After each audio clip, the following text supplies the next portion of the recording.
Hello and welcome back to Thoringer's channel. Today I want to show you a battle in a T-54 lightweight from Marlborough from 5D, and he was scouting on Prokhorovka in the standard battle, and just look at the impact he had. Mastery badge, he had fire of effect, spotter and bruiser, and he also had top gun and patrol duty. So looking into the team score, he had 1702 raw XP and did over 3200 damage. And if we look at the damage in total, he is basically on the top on both sides. And you guessed it, he basically won the fight for the team. He shot 23 times, hit 15 times, and all 15 penetrated, and made 37,784 ducats on that battle. Now, let's look into the battle.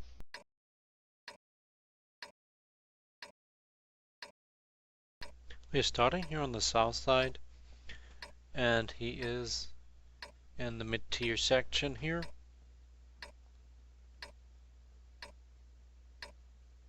Scouts are very important on Prokhorovka. The reason is it is a very open map, and if you actually go right into the middle, you can scout usually most of the team, especially if you have a tier 6 and up scout. Whatever it faces, it can see far enough. So that's what he is doing. Now a lot of players just look what others are doing. That is wasted time if you're a scout. You have to be on the W key when the game is counting down to start. You have to get to where you need to go on time, and preferably before everybody else. Not only because of the points, but key positions. Other tanks are still trying to get settled and don't have the guns faced where you will be. Very rarely can arties actually already be loaded at the time that you pop up somewhere. So the enemies are starting to shoot at him.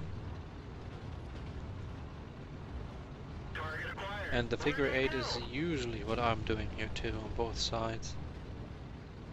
You make sure that you go far down enough that the moment you're lit, they can shoot and aim at you.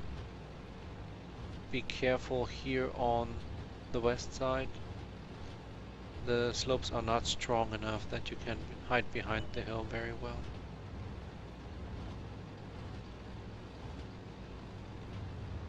However, there are some bushes you can actually use. Usually you won't survive getting and staying unlit in a bush there, so what I'm doing is the same thing he is doing. I'm circling here for the longest time, let my tank destroyers attack, and you see that the tank destroyers are moving up for view range, or draw distance, not view range. There's a difference. You can look it up. The view range is what a tank with a spotting potential can spot against the camo potential of the enemy. The draw distance is fixed. So you see that rectangle? That's almost the whole map because he's in the middle. That is the draw distance of Marlborough here. So he can practically see the whole map except for the east and northern rim.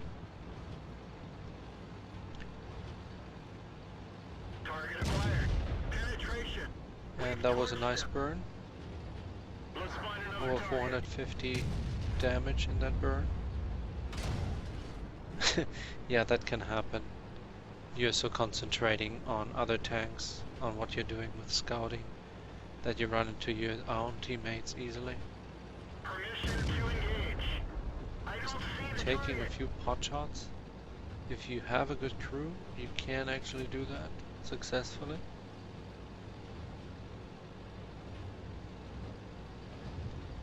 he has a big advantage here. The tank destroyers, of course, trying to face off with the other tank destroyers.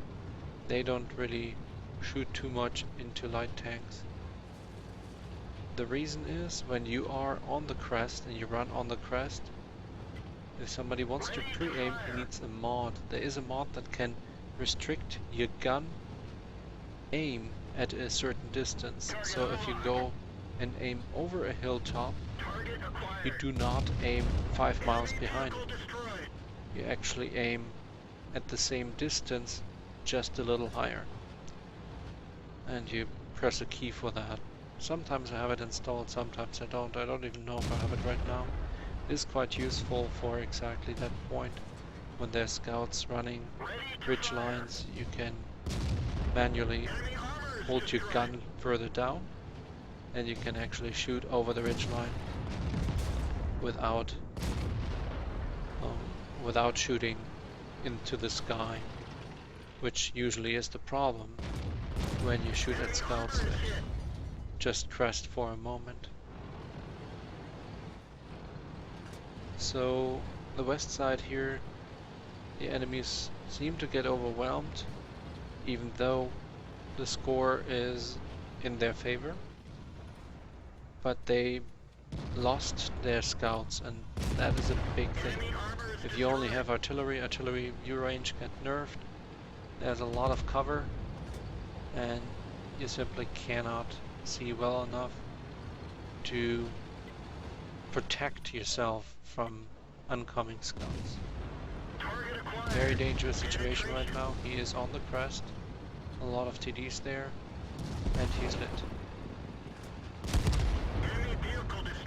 But he gets the enemy vehicle, and he's going on. 4 kills and counting to get some more scores here. Look at this. That was a nice snapshot.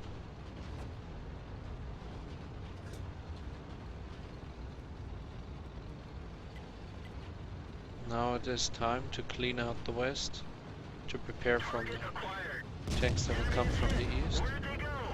Got lucky here, didn't get hit, and I can't believe he still does not have one scratch on him.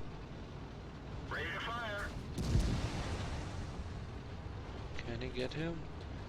He's definitely turning him around, which is nice too. And he got the kill. Yeah, you're in a bad situation with a tank destroyer without a turret there.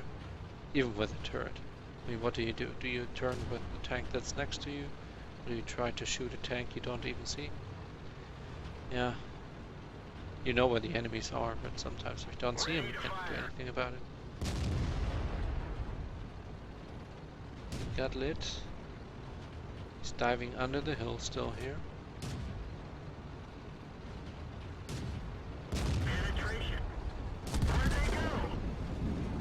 That was an ammo rack or something. See how fast the game can turn around. Oh, there's only 2 enemies left.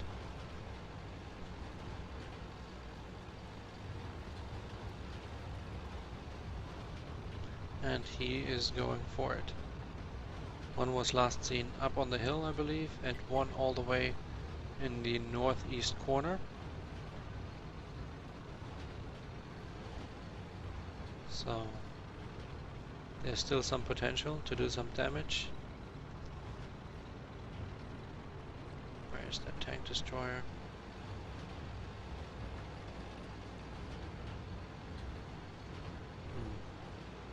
Can't find him.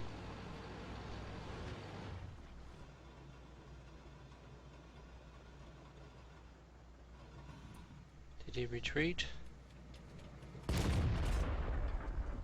Trying to do some pot shots here on the bushes, where he suspects there could be a tank. Problem is, when you go down, you don't have the angle.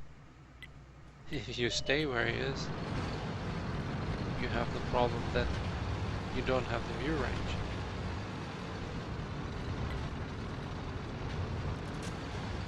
Now the tank destroyer was spotted and is easy to reach. Problem is he has a turret and he can't aim at him. Permission to engage. Enemy armor is hit. And he misses a shot. Enemy is hit. Well, Target hit. Addison seals his fate here.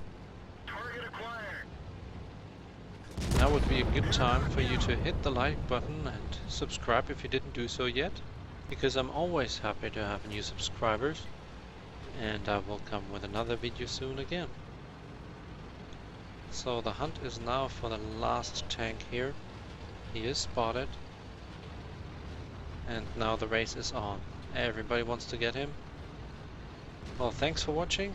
Until next time on Thoringer's channel.